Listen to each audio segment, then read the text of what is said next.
E um bom dia maravilhoso iniciando, regando as minhas belas plantas, né? Que eu gosto demais.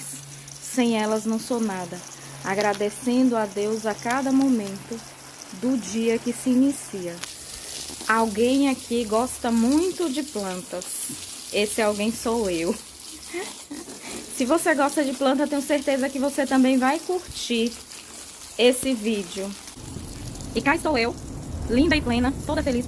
E a gente só tem que agradecer ao Senhor por mais um dia. E eu agradeço dessa seguinte forma. Primeiramente, conversando com Ele, para que Ele abençoe o meu dia, a minha semana. E também eu estou abençoando as minhas lindíssimas plantas que eu amo.